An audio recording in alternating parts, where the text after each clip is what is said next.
साई राम ओंकार साई राम ओंकार साई राम शिरडी साई राम शिरडी साई राम शिरडी साई राम शिरडी साई राम शिरडी साई राम शिरडी साई राम सद्गुरु साई राम ओम साई राम ओंकार साई राम ओंकार साई राम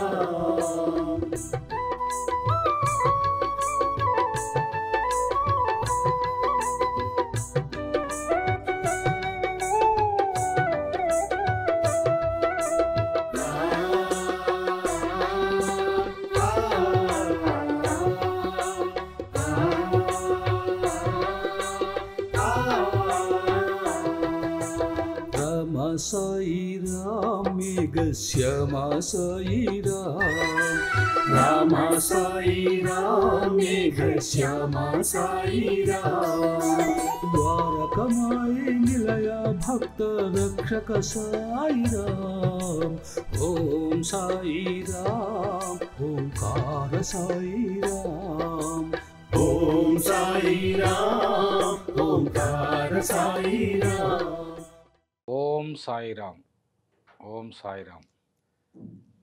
ఈరోజు మనం సత్సంగంలో సాయి యొక్క సకల దేవత స్వరూపము అన్నటువంటి అంశము, సాయి సర్వంత్యార్యామిత్వము అంటే అన్ని చోట్ల సాయి ఉన్నాడనేటువంటి విషయము, తెలుగులో మొట్టమొదట బాబాను సేవించినటువంటి పరమ భక్తులు కొంతమంది గురువులుగా ఎలా మారారు అన్నటువంటి విషయాన్ని మనం ఈ సత్సంగం ద్వారా తెలుసుకుందాం. ఇప్పటికే మరి చాలా సత్సంగాలు చేస్తూ వస్తున్నాం. అసలు ఈ సత్సంగం చేయడం వల్ల, ఈ సత్సంగంలో మనము పాటలు పాడుకొని మరి బాబా యొక్క తత్వం తెలుసుకోవడం వల్ల ఏమిటి ప్రయోజనం అని చాలామంది అనుకోవచ్చు. కానీ అద్భుతమైనటువంటి ఫలితాలు ఉంటాయన్నమాట. బాబా సచ్చరిత్రను విన్నా, బాబా లీలలను మనము గానము చేసిన, సాయి భక్తులతో వాటి గురించి చర్చ చేసిన, మన యొక్క సమస్తమైనటువంటి సమస్యలకు, భౌతికమైనటువంటి సమస్యలు అంటే సమస్త సమస్యలకు పరిష్కారము సాయి సత్సంగం ద్వారానే లభించును అన్నటువంటి విషయము ఎక్కిరాల భరద్వాజ మాస్టరు సత్సంగం నుంచి, మరి అదేవిధంగా శరత్ బాబూజీ గారు చేసిన సత్సంగాల నుంచి, శివనేశ్వర స్వామి కావచ్చు, బివి నరసింహస్వామి ద్వారా కావచ్చు, పూలమ్మ ద్వారా కావచ్చు, మీరు ఈ ఏలూరు వెంకటేశ్వరరావు సత్సంగాలు కావచ్చు, అదేవిధంగా నాగపూర్లో ఉన్నటువంటి మరి నాగపూర్లో మాతా కృష్ణప్రియ ఆమె సత్సంగాలు చేసి, ఇలా సత్సంగత్వే నిస్సంగత్వే నిర్మోహత్వం, నిర్మోహత్వే నిశ్చలతత్వం, నిశ్చలతత్వే జీవన్ముక్తి అని శంకరాచార్యులు చెప్పినట్టుగా భగవంతుని గురించి కానీ, ఒక గురువు గురించి కానీ మనం ఎప్పుడైతే నిరంతరము తపిస్తూ ఉంటామో, జపిస్తూ ఉంటామో, వారి నామాన్ని ఉచ్చరిస్తూ ఉంటామో, వారి లీలల్ని గానం చేస్తూ ఉంటామో, మన సమస్యలన్నిటినీ కూడా పరిష్కరించడానికి ఆ సద్గురువులు ప్రయత్నిస్తారు అన్నటువంటి విషయము జ్ఞానవంతులైనటువంటి వారికి తెలుస్తుంది. అందుకే భగవద్గీతలో కృష్ణ భగవానుడు కూడా, కానీ బహునాం జన్మ నామాంతి జ్ఞానవాన్ మాన్ ప్రపద్యతే వాసుదేవమిదం సర్వం సమహాత్మా సుదుర్లభ అన్నాడు భగవద్గీతలో. అంటే ఇక్కడ మనం గమనించాల్సిన విషయం ఏంటంటే, ఎన్నో జన్మల ఆ పుణ్య ఫలితం వలన జ్ఞానవంతులు అవుతారు. అటువంటి జ్ఞానవంతులు భగవంతుని కానీ గురువుని కానీ తెలుసుకోగలుగుతారు. అలా తెలుసుకోగలిగినటువంటి వారు నాకు లభించడము సమహాత్మ సుదుర్లభ అంటాడు భగవద్గీతలో కృష్ణ పరమాత్ముడు. అలాగా బాబా యొక్క భక్తులలో మహాత్ములు చాలామంది ఉన్నారన్నమాట. అటువంటి మహాత్ములు ప్రాక్టికల్గా, ఇదేదో ఏ సైన్స్కి అందనటువంటి నాకు నవ్వొస్తూ ఉంటుందన్నమాట. ఈ సైంటిస్టులు వీళ్ళు అవి చేశారు, ఇవి చేశారు, ఈ ఏతు జ్ఞానము ఇవన్నీ కాదు. ప్రాక్టికల్గా మన తెలుగుదేశంలోనే ప్రాక్టికల్గా అనేక లీలలను ప్రత్యక్షంగా చూపించినటువంటి భక్తులు ఉన్నారన్నమాట.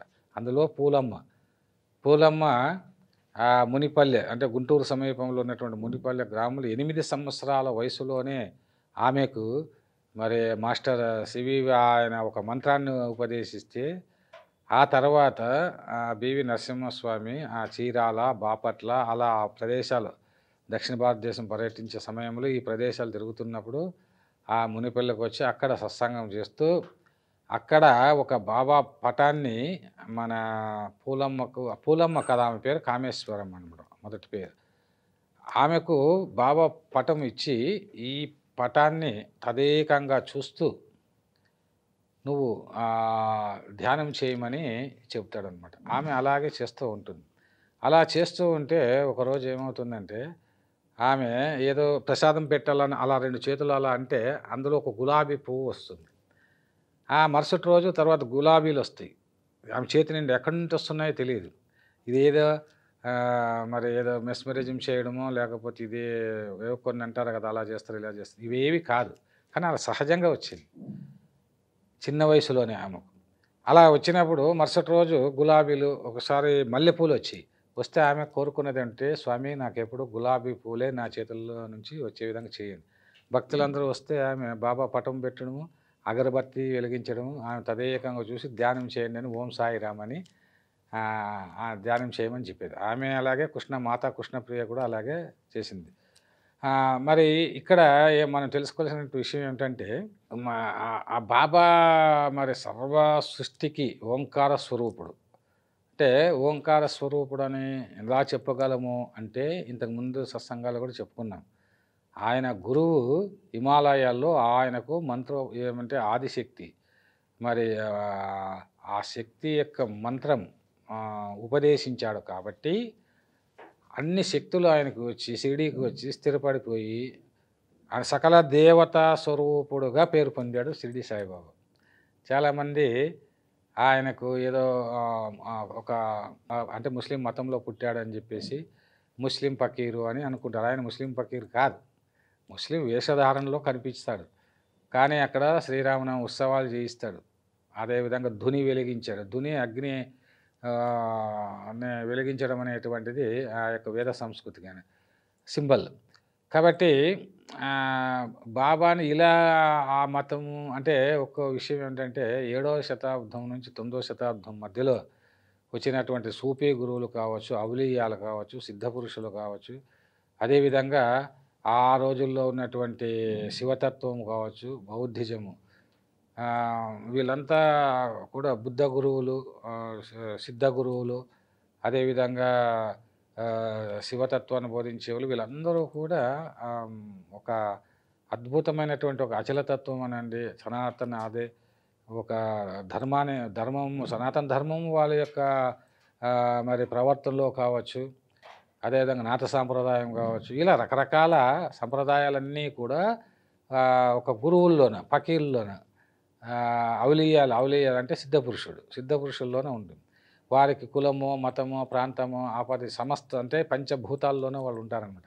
అది అందుకే ఓంకార స్వరూపుడు అంటే బాబాను ఆ ఓంకార స్వరూపునిగా భావిస్తారనమాట. ఆనాటి ఆ పూలమ్మ కూడా అలాగ భావించారు. అందుకే ఒక పాటలో నేను రాస్తూ ఓం సాయిరామ్ ఓంకార సాయిరామ్ ఓంకార సాయిరామ్ షిరిడి సాయిరామ్ షిరిడి సాయిరామ్ షిరిడి సాయిరామ్ షిరిడి సాయిరామ్ సద్గురు సాయిరామ్ ఓం సాయిరామ్ ఓంకార సాయిరామ్ అని రాయడం జరిగింది. ఇక్కడ ఆ పూలమ్మ కావచ్చు, అదేవిధంగా రామచంద్రాపురంలో మాతా కృష్ణప్రియ ఓం సాయిరామ్ అని పాట పాడితే అక్కడ అరటిపళ్ళు తెచ్చి అక్కడ నైవేద్యంగా పెట్టేటువంటి ఆ భక్తుల అరటిపళ్ళు ఇస్తే వాళ్ళ అరటిపళ్ళ మీద ఓం సాయిరామ్ అని అలా అక్షరాలు వచ్చేవట. ఇది ప్రత్యక్షంగా చూసినటువంటి వాళ్ళు ఇప్పటికీ ఉన్నారు. ఇది హైదరాబాద్లో ఉన్నారు. వాళ్ళు స్వయంగా నాతో చెప్పడం జరిగింది అన్నమాట. అదేవిధంగా పూలమ్మ కూడా స్వయంగా చూసినటువంటి అది. ఎందుకంటే బాబా 1918లో సమాధి అనంతరము వీళ్ళ మరి వేమూరి వెంకటేశ్వరరావు, 1930 తర్వాతనే వీళ్ళందరూ కూడా 50-60 మధ్య కాలంలో ఈ గురువులందరూ కూడా అద్భుతమైనటువంటి లీలలను, బాబా లీలలను చూశారనమాట. అందుకే ఒకసారి పూలమ్మ వాళ్ళ అత్త వెంకట సుబ్బమ్మ, ఆమె వెంకమాంబ అనేటువంటి ఆమె శివభక్తురాలు. బాబా ముస్లిం కాబట్టి ఆయన పటం ఇంట్లో ఉండకూడదు అంటుంది. అప్పుడు ఆమె చాలా బాధపడుతుంది పూలమ్మ. 16 ఏళ్ళకే ఆమెకు పెళ్ళి అయి ఉంటుంది. భర్త మళ్ళీ వేరే చోట ఆ పటాన్ని పెట్టి పూజ చేసుకొని ఎందుకు బాధపడతావు అని చెప్తారనమాట. కానీ అప్పుడు ఎంత ఆమె దగ్గరకు వచ్చినటువంటి వాళ్ళు చాలామంది కూడా అనేక మహిమలను చూపిస్తున్నావమ్మా నువ్వు అంటే, బాబా పటం మరి పటానికి బాబాకు తేడా ఏమన్నా ఉందంటే ఏమీ లేదు. ఇది ఎన్నోసార్లు రుజువైంది. అందుకే ఇక్కడ బాబా పటాన్ని అంటే బాబా పటాన్ని తదేకంగా చూస్తూ ఆమె ధ్యానం చేయడం వల్ల ఏమి జరిగింది అంటే, బాబా పాదాల నుంచి నీళ్లు రావడము ప్రారంభమైంది. ఇది సాయి సచ్చరిత్రలో కూడా దాసగానకు మరి బాబా దగ్గరికి వెళ్ళి దాసగాను త్రివేణి సంగమానికి వెళ్తాను బాబా అన్నప్పుడు, నా పాదాల్లోనే ఉన్నాయరా త్రివేణి సంగమము అంటే పాదాలకు మొక్కినప్పుడు అక్కడ నీళ్లు రావడము, బాబా పాదాలు వేల నుంచి నీళ్ళు రావడం అనేటువంటిది సచ్చరిత్ర అనేది సినిమాల్లో చూపించారు, సీరియల్లో చూపించారు. ఇదంతా మనకు తెలిసింది. అయితే మరి అటువంటి సంఘటన, అంతకన్నా గొప్ప సంఘటన గుంటూరు దగ్గర మరి పూలమ్మ మరి ఆమె పూజలో ఉన్నప్పుడు అది జరిగిందనేటువంటి విషయం ఎంతమందికి తెలుసు? చాలామందికి తెలియదు. దాన్ని శ్రీ సాయి మహిమ అనేటువంటి ఒక పుస్తకములోన ఇందులో చాలామంది ఈ తెలుగులో ఉన్నటువంటి గురువుల గురించి మరి ఒక ఆలూరు గోపాలరావు అనేటువంటి ఆయన రాశాడు. ఇందులో పూలమ్మ, అదేవిధంగా ఎక్కిరాల భరద్వాజ మాస్టరు, ఇంకా ఆనాటి గురువులు అందరూ చాలామంది గురువుల గురించి కూడా రాశారు. అంటే ఎందుకు అంటే ఇవన్నీ సేకరించి చదివితే తప్ప మనకు అర్థం కాదనమాట. ఇందులో మరి అనేకమైనటువంటి లీలలు చెబుతూ సకల దేవతా స్వరూపుడు బాబా అనడానికి బాబా పటం నుంచి నీళ్లు వచ్చాయి అంటే ఏమి? సజీవంగా బాబా ఉన్నప్పుడు దాసగనకు ఆయన కాళ్ళ నుంచి బాబా పాదాల నుంచి నీళ్ళు వచ్చాయి. కానీ ఇప్పుడు ఏమైంది? ఇప్పుడు పటం నుంచి వచ్చాయి. అది ఏం మామూలు ఏదో చెంబు 2 చెంబులు కాదు, బకెట్లు నీళ్ళు వచ్చాయట. స్నానం చేశారు వీళ్ళిద్దరు భార్యాభర్తలు. చాలామంది వచ్చి అసలు పటం నుంచి నీళ్ళు రావడం ఏంటి? ఇది ఏ సైంటిస్టులే కానీ, ఇప్పుడున్నటువంటి సోకాల్డ్ ఎడ్యుకేషనిస్టులే కానీ, ఈత వాళ్ళు కానీ ఒప్పుకుంటారా? కానీ ప్రత్యక్షంగా చూసినటువంటి వాళ్ళ సంగతి ఏంటి? దాన్ని ఎలా కాదనగా అంటారు? అందుకే ఆ సద్గురువులు పంచభూతాల్లోనూ ఉంటారు.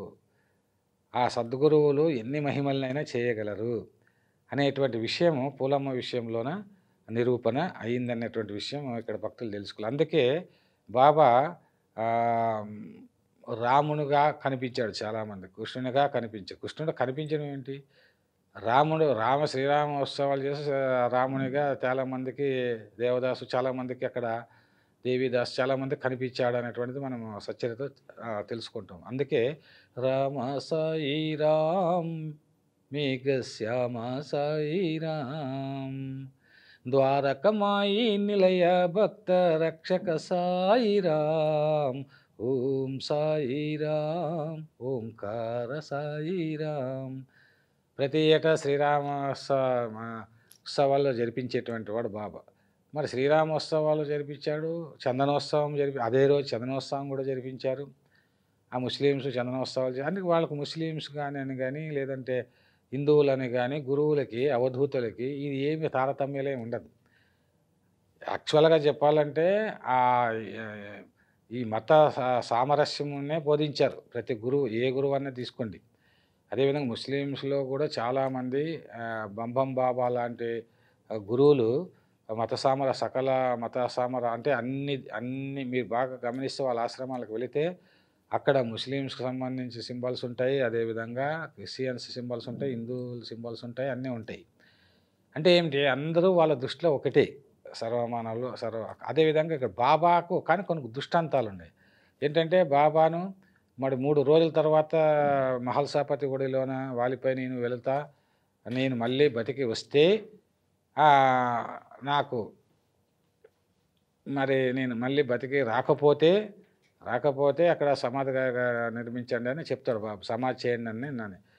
కానీ బాబా 3 రోజుల తర్వాత బతికి వస్తాడా అనే నమ్మకంతోనే మన మహల్సాపతి బాబాను ఒడిలోన, మరి బాబా తన ఒడిలో నిద్రిస్తూ ఉన్నప్పుడు అక్కడ అహ్మద్ నగర్ కలెక్టర్ వాళ్ళు వచ్చి వాళ్ళంతా కొద్ది గొడవలు ఇక్కడ చేస్తూ ఉంటే, లేదు నాకు చెప్పాడు 42 గంటల తర్వాత మళ్ళీ మా బాబా మళ్ళీ వస్తాడు అని చెబితే, అలా నిజంగా మీ బాబా బతికి వస్తే నేను యేసు ప్రభువుకు అంగీకరిస్తాను అంటాడు.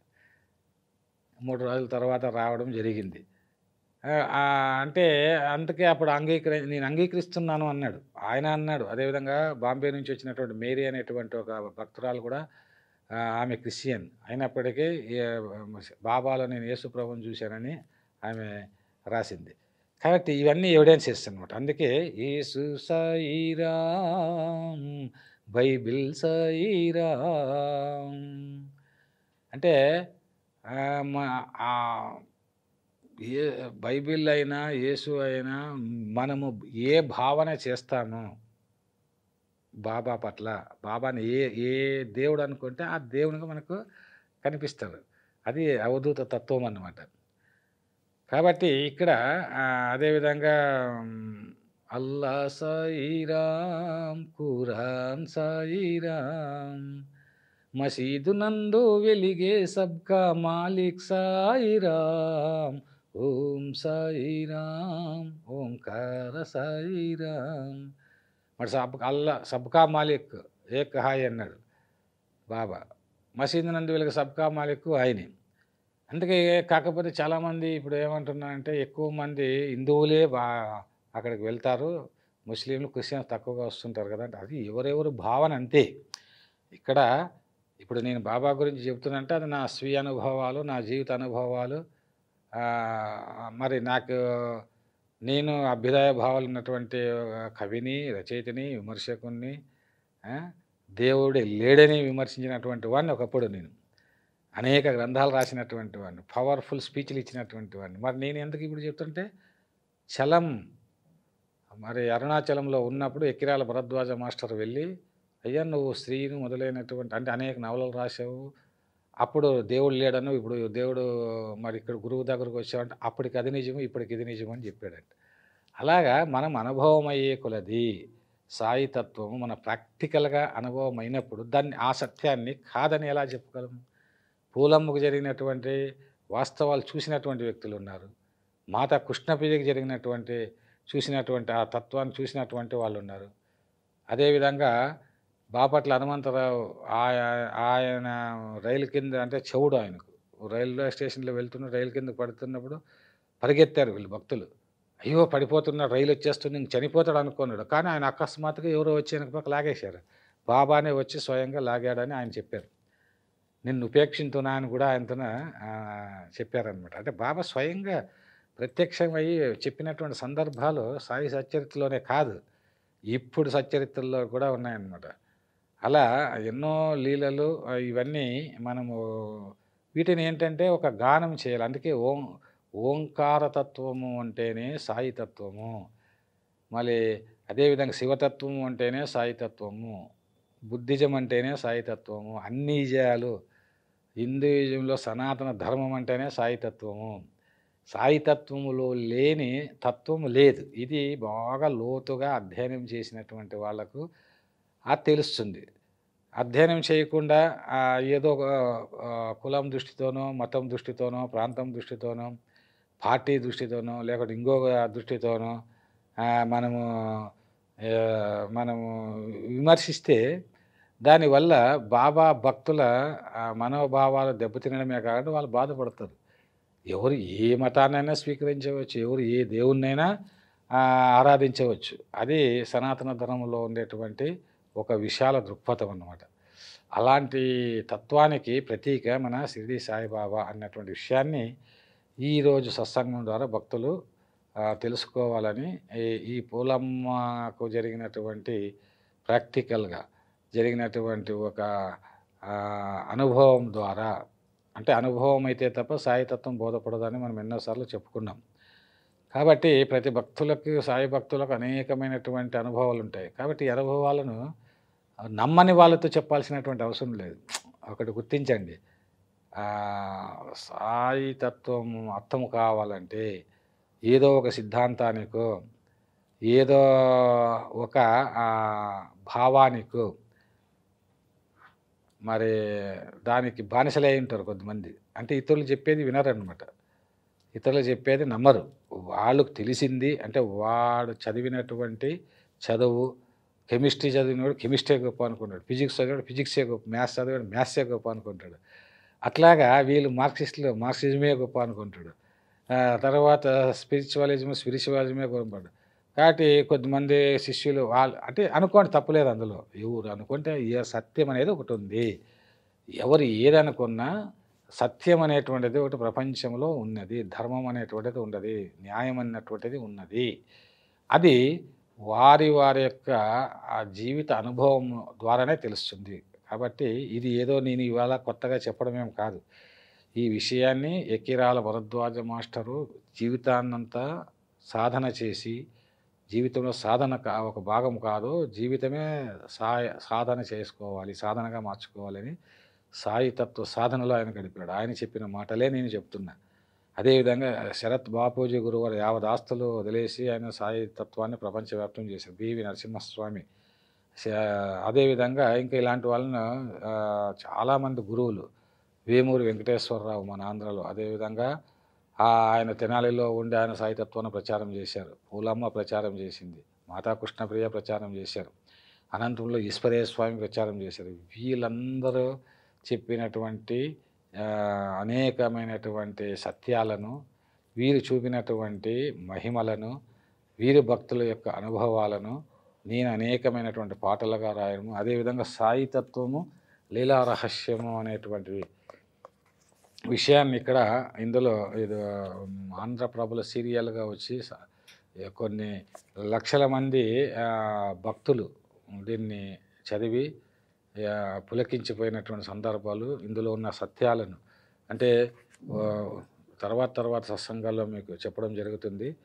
ఎపిసోడ్ ఎక్కువైనా కూడా చాలామంది చూడటము లేదు. కాబట్టి ఈ సాయితత్వం లీలా రహస్యాలు ఈ సత్సంగాల ద్వారా మనం తెలుసుకోవడం వల్ల మనకు కష్టాలు తీరుతాయి, మీకేదో లబ్ధి చేకూరుతుంది ఇట్టా అని నేనేదో గురువులు మాదిరి నేను చెప్పడం లేదు.